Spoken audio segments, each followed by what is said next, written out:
I called up Rocket Dispatch next day, having left the house in the morning all smiles and "I'll have a job this evening, you'll seize." Pedalling away up Sloane Street, not knowing what I would say to these Rocket people, but figuring that it was probably best if I called them up first to make an appointment or whatever it is you make when you go for a job. I tried about 4 boxes, but each one of them was broken, or smelt so bad from their dual role as toilet to the homeless that it was impossible to stay in the place without chucking up the breakfast. Finally, I found this one box off Lowndes Square that was fit to dial from.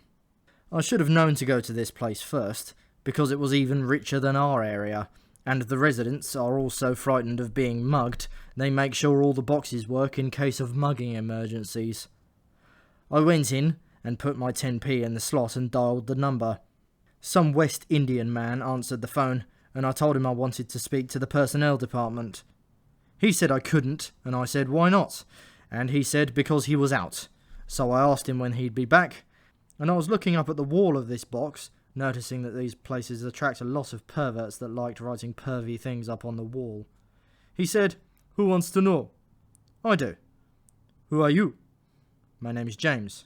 Then he made a stupid joke asking me if the name was James Bond, and I told him that was a funny one, though I wished I hadn't because I didn't want to seem disrespectful. When he didn't answer, I told him that my name was James Montgomery. Then he made this clicking sound like a chicken farmer does when he's got to feed his chickens. "Do you work for the taxman?" he said, clicking again. I told him no. "Ah, that's alright then. You be down the pub." Right then, a little old lady wearing a coat that was too large and a hat with plastic fruit started making a rumpus on the window, rapping it with her knuckles. I ignored the impatient old bag and asked when the man would be back. Again, the voice wanted to know, after a bit more chicken feeding, if I worked for the taxman. "No," I said.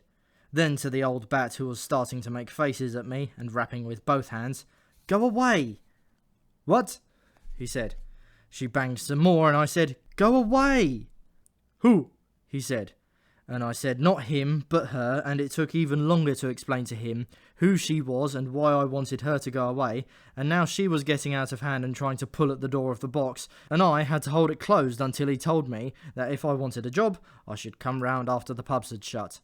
Then, he said, the personnel man would be there. So I rolled up at this place off the Strand about 5 hours later.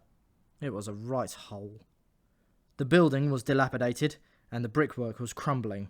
I saw some motorcycles parked outside with their radios squawking, and a couple of riders lounging on them with their feet kicked up over the handlebars. Thinking that the best way to go into a place like this was to attract as little attention as possible, also feeling a little embarrassed about the lack of street muscle that I was riding, I parked my humble bicycle up the street. Well, round the corner, really. The place was even worse on the inside. There were no lights in the corridor, it had ripped up lino, and the only clue to the whereabouts of the offices was a small tattered cardboard sign and arrow pointing upwards through the crotch of a naked lady hanging above. It was really dark, and then I started hearing this howling chant. I was sure it was Indian until I heard the word laxative repeated 3 or 4 times. He was a hairy man, the man that was making this noise. I tried asking him where I could find Godfrey, the personnel man, but he was unable to tell me. I think he was deeply involved in some sort of ritualistic chant, and this necessitated the constant hopping up and down and clasping of stomach. Seeing that the hairy was unable to help much, I went on up another floor. I met another rider, none too friendly, who looked me up and down when I asked him if he knew where Godfrey was. He wore this wax cotton suit. Then the bastard laughed at me and then walked off. Naturally, my impressions of the place weren't so wonderful, and I was all ready just to turn around and walk out, but then I started thinking about the city job. So I went on walking. On the second floor, I found 2 doors, both battered. On one was written Riders, and on the other, Babylon. There was music playing in Babylon, this loud, cranky West Indian music, and I knocked, which was stupid because there was no way anybody would hear, and when nobody heard, I walked in. "What you want, boy?" asked this large and very black-looking gentleman. He sat at an old desk behind a bank of telephones, and on one side there was the music machine. Is this Rocket Dispatch? It ain't church, boy, said the comedian. There were a lot of naked ladies hanging on the wall. I've come to see Godfrey about a job, said I. But before he had a chance to answer, every phone on the desk started ringing and flashing and demanding attention, and this man set to, with an industry that my mother would have been proud of. The box was switched off, and he went into his patter, answering all these inquiries, scribbling all the time, smiling and smooth-talking them all. When he was done, the box was turned back on, and I asked him if he could help. You want a job? Yes. You got a bike? That's right, I've got a Raleigh. That's a vintage machine, he said, scratching himself. I heard an awful lot of sniggering coming from the adjoining room, and they would have sniggered an awful lot more if Stanley hadn't told them to shut it.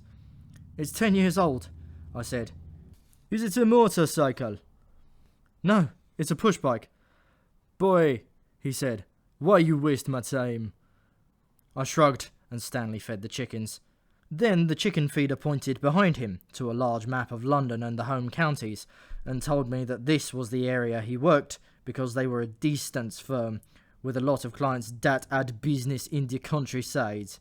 And to conclude, he asked me if I'd ever been to the country on that push bike of mine, and I said quite rightly, I've been to Milton Keynes. How long did it take you? 2 days.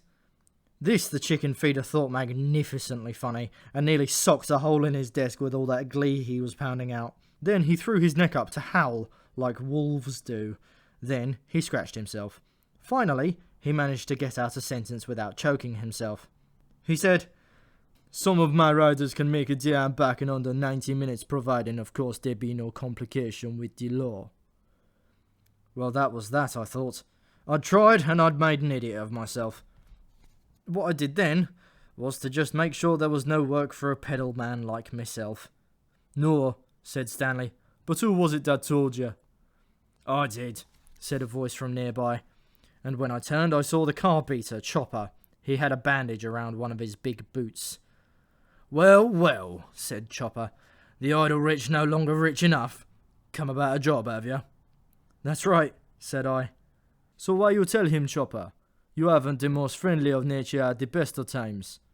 What happened next was that Chopper explained to the man whom he called Stanley how it was that he knew me like, and how it was like that I'd acted as a witness like, and then he went on to say how he'd broken his bleeding toe when he kicked the car, and that he found it terribly difficult to walk, how they made A-Reg minis out of much stronger metal than the old P's and Q's that buckled easily under a hefty boot. He swore about the car, the driver, and his toe, and then at Stanley for trying to interrupt him in the middle of his gripe. Then they talked about how Chopper needed a friggin' pillion if he was to continue working, and then I said that I would be absolutely perfect for the job, and they frowned at the use of the word absolutely, but sort of half agreed that I might be alright, but under no circumstances was I to expect to be paid much. They both agreed on that. Though they argued about how much was to be deducted from Chopper's pay for my pay. And in the end, I had a job on a 1 week's trial, starting Monday.